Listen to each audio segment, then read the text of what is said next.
What's going on, guys? Reaper Chest coming at you. Little update. I think I'm got sick. I don't know what's going on. I am very sick though. Took some medicine, so I may sound a little drowsy in this video. I'm gonna do a commentary.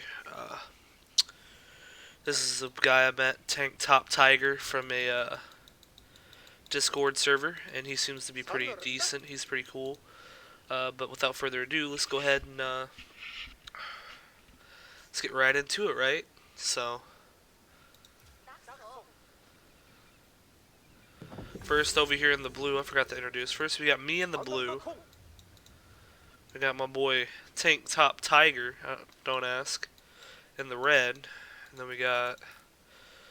Ooh, what the hell's going on with the map? There we go. We got in the green, C Moya. And then we have another Moya over here, Fernando Moya, as yellow. As you can see, we're gonna have a fun time.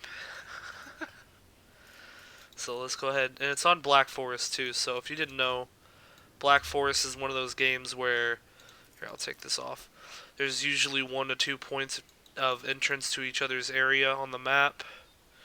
For some reason mine just tends to be apparently walled to just everything, so this is our only entrance point. This will become a factor in our game, of course. So let's go 2 times, let's see how we go about this. I see a gold. Obviously, he didn't see the gold, or he just didn't care to. Poor Tiger. We go right off the boot. We're going to start putting ourselves into a position to rush, right? Because we want to try not to let them get the walls off. That was the first idea, was to make sure that they cannot wall, and we had map aggression.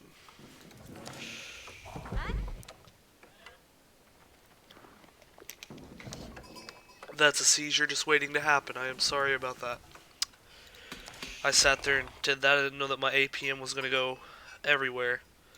So basically here I'm just scouting. If we reveal map, this is what I'm trying to do. I'm trying to find the entrance. He finds it. Finds their base.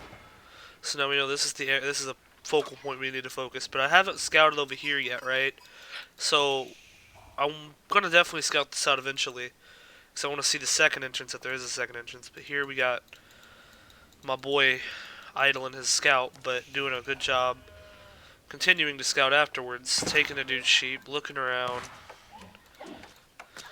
Lost his con, unfortunately. That happens. He probably was doing other things. So I'm getting my rush prepared. almost 3 minutes.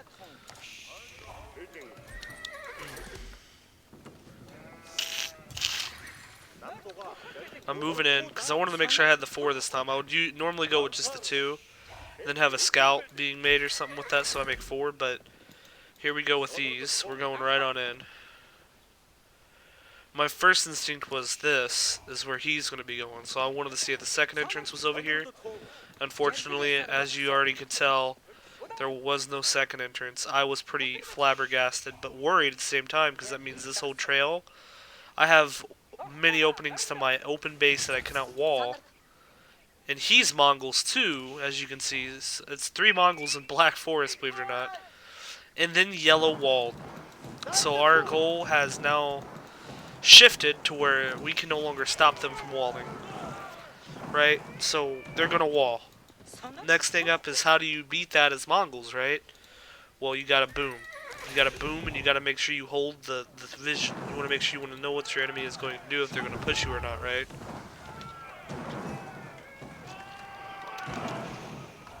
Ugh.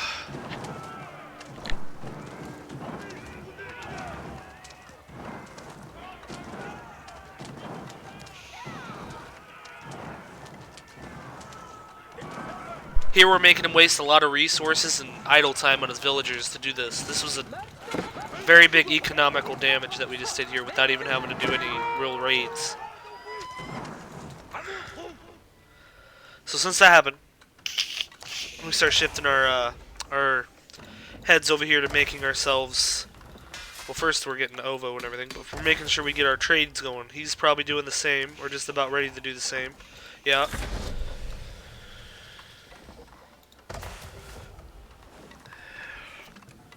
So 7 minutes, not a bad time. for producing military and everything.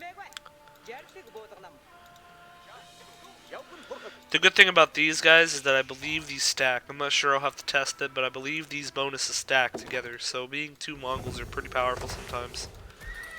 We start go ahead and popping out our trades. We gotta start booming, because now is gonna be the time we have to outboom them, or at least outproduce them when it comes down to it. I want to put a tower here to be able to get line of sight through here, in case we get pushed back on this front, right? So if we get pushed back on this front, I'll be able to see where they're going to go. If they come up through here, I'll know. If they come down here, I'm going to know. It's just basically an early warning sign that, hey, you're about to be raided. And what units they're raiding you with. Which becomes very, very important later. Very, very important.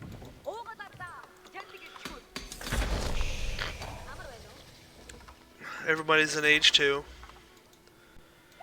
As we see by the score, obviously score doesn't mean everything in this game, but we got me and him on top. These guys in the bottom.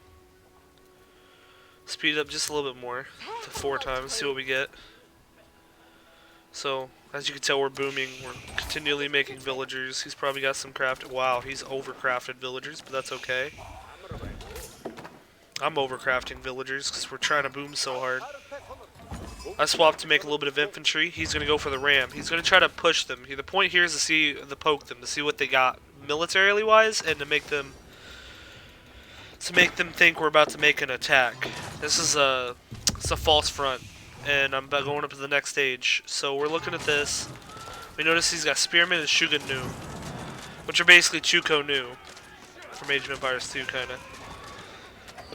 So here was our thing. We wanted to see they got Spearman, and that's not really the best counter or good thing to do. And then here's where it gets big. The guy rushes Mongadai through, so these guys are actually really good at raiding units. Like, they can hit and run, so hitting your eco is really good with this. I think he hits my villager and kills him in just a matter of seconds. But we keep up trying to make them push out this gate. We want to poke them. But now this has become a problem, right? So me being able to see them and see where they're heading towards here, so they're going to come through here. So my first instinct is to draw back our line right here and start making the counters to this, which is basically anything arrow-wise. Like archers kind of do it, but crossbowmen I find work better. I don't know why, but for me they work better because, I don't know, you tell me. But I mix them. I mix archers and crossbows. This is a good tech to get right here. I wasn't too worried about that at the moment. I was more worried about getting this counter off. This is an engagement that we was holding. I don't know. We tried to put his people in my thing, but it wouldn't let him. I don't know why. It's pretty stupid like that. And then here's the guy trying to kill our trade. Oof. Let's see what everybody's doing here. 24, 1, 0, 3. Okay. So we're doing pretty good. We're doing pretty good. This is going to slow down his movement, I guess. He wants to take that out. That's fine. What the hell?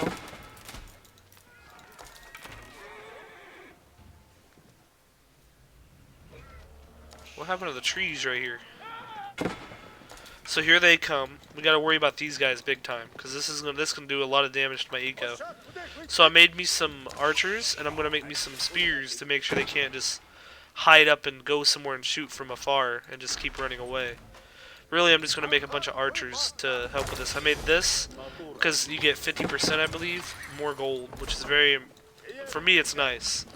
I prefer it over the other one. I got men-at-arms, that was it. I got men-at-arms to tank the shots while these guys were able to fire and take them out. Got my own Mangadai. I think I was going to start making my own Mangadai just to make sure I could keep up with them and right after them if I got them low. Wasn't necessary. We see that Yellow's trying to make a critical mass here. He's bringing a villager forward. So my idea was they're going to push up here and they're going to probably try to forward camp, because I've seen that eventually I'll start putting towers through the hallways, I guess you can call these little choke points, to see where their units go. Unfortunately, nobody ever uses these choke points here in the game, really, besides me. Just FYI. speed up the game a little bit. So we got yellow pushing in. Yellow looking real mean right here. As yellow, I would have probably brought my villager up and walled right here. If you're ever against a Mongol player, the best way to piss them off is to wall them as close to their base as you can. Wall them in. Walling here and here would have been so aggravating. Because then you'd also get these 2 gold deposits, and you can build up, like you can forward camp back there. And this is just a bad take because it's by the town center. Just a bad fight right there. Mongadai coming in. I believe these guys get mopped up too. Don't know where they're going. Right, so they're trying to go for some ego damage, I'm sure. So we got production. So the best way you can find out in a game how much military production someone has is going 1, 2, 3, 4, 5. So you see how they're trailing? 1, 2, 3, 4, 5. We'll go 6 just in case, right? It's always good to add 1 or 2. So 6 or 7. They probably got about 6 or 7 production buildings, right? All together, because they're making it 1, 2, 3, 4, 5, 6. So yeah, about 6 or 7 military production buildings. Me, on the other hand, I'm over here. 1, 2, 3, 4, 5, 6. Well, got the blacksmith. I actually forgot to get a lot of my upgrades, so that's something I gotta worry about. Is start getting these. Oh, yeah, getting these upgrades when I get them. I was too busy trying to be ready for this fight coming in my way. Bringing villagers forward. Let's go ahead and speed it up again. Nothing too exciting. I go in to try to help make sure he doesn't lose all 3 archers. That'd be pretty bad in exchange.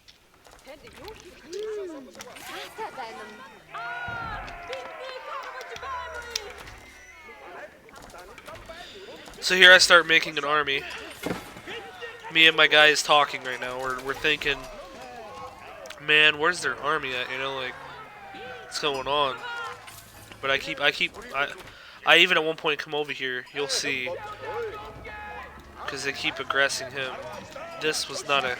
I'm going up to the next stage. We chase off their army. Here I realize that we have the advantage since we just killed a bunch of them and they're running back. That means that their critical mass has been beaten and they're going to have to reform and get more people.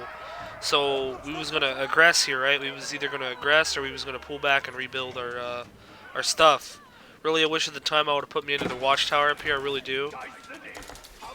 Could have put a watchtower up somewhere forward in it, but we didn't know this was coming, right? So this does end up coming, and it does become a problem. Pretty big problem, to be honest. It was pretty frightening, honestly. Mongadai, and then he comes up with that, and then my guy says we need to move back. Yeah, we need to go back because there's a catapult. And they're making catapults on the fly, so that's where it gets bad.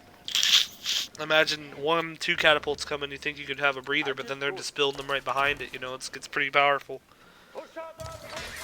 Still never finished that outpost. I should have, because I was trying to get the yam going across my base.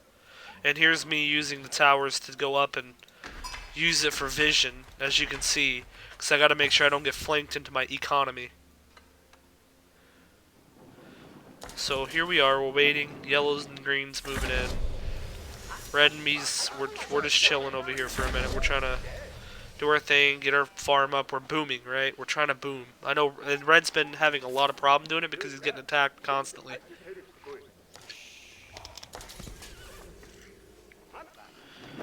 But Big Buddy Reaper's here. Okay, so we got 2 Spring Ult. This is a pretty terrifying army already, to say the least. They're preparing to attack.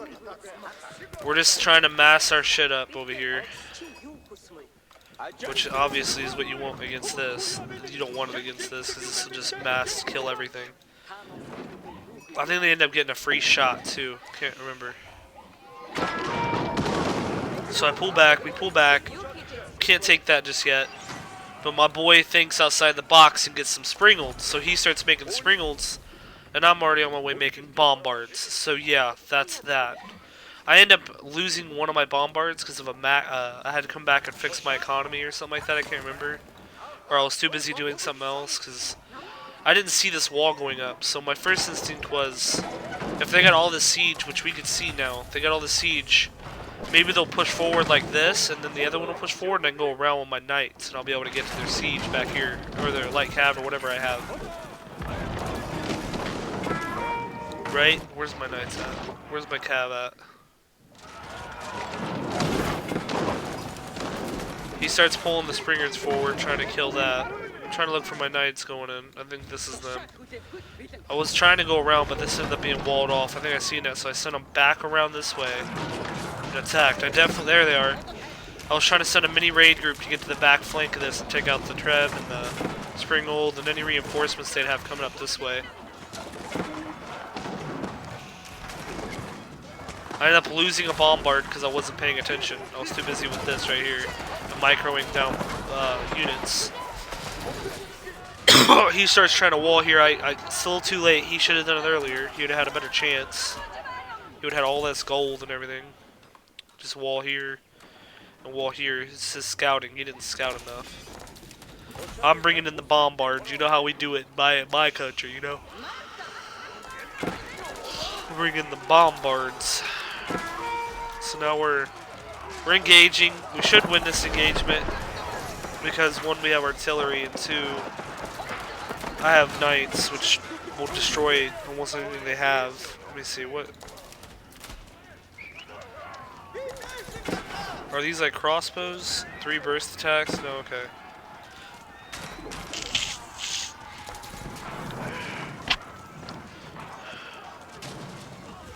So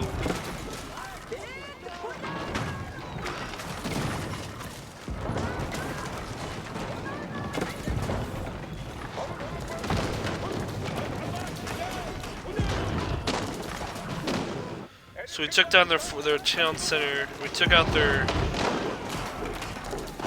think this was Russ and my boy here. Yeah, this was Mongols. This is Russ. Yeah, or China. Sorry, Chinese. My bad. I start hiding my infantry or my cavalry in here because I don't want them to get killed while I'm out here. Usually they can't see you in here. They don't have any scouts at this point in the game, so it's very helpful to hide here. And if they push the mangonels, I could rush them with the knights to be a meat shield if I needed to be. Right here was when the game was kind of settled. We broke through their first barricade, and they didn't have an army to respond to this, and that was a GG. With the final score being tank being 96-97, me 11-190, and we ended up being on top. Now, if we look at the actual timeline here, we see that me and Tank were pretty neck and neck, and then I ended up getting above, and then Red and Green, they just kind of stayed below. Red got pretty powerful at one point, but I think he lost the fight or something, went down. Well, hopefully this helps out. I mean, it was a commentary. I'm really sick. I apologize for being this sick and recording one. I just thought you guys would want to see it. I wish I would have recorded it real time. I'll try to start recording them more often. Thank you guys for watching the video. Until next time. Peace.